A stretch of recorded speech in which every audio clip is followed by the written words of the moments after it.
فيديو جديد. الفيديو النهارده مختلف جدا جدا جدا بالنسبه عشان خاطر مباراه منتخب مصر وبلجيكا في الكويت. طبعا المباراه بتوقيت الكويت الساعه 6 وبتوقيت مصر ان شاء الله هتكون الساعه 5. طبعا اليوم احتفاليتين بمباراه المنتخب، والاحتفاليه الثانيه بنجمنا المصري وفخر العرب محمد صلاح بالجائزه اللي خدها امبارح في دبي.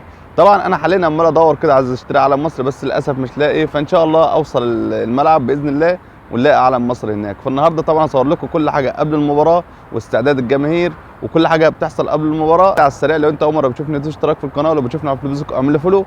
يلا مع بعضينا نكمل الفيديو.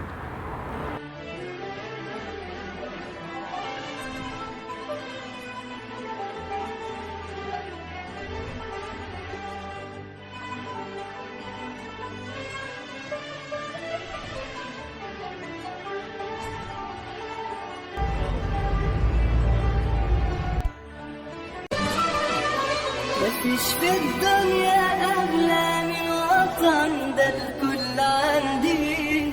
أول ما يقولوا مصر ألاقي نفسي أبكي لوحدي.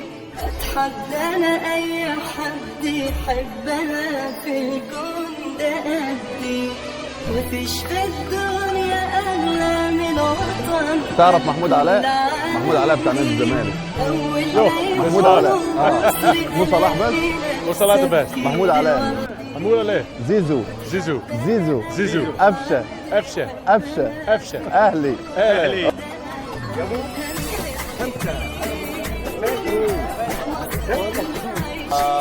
صلاح لوكاكو شايلة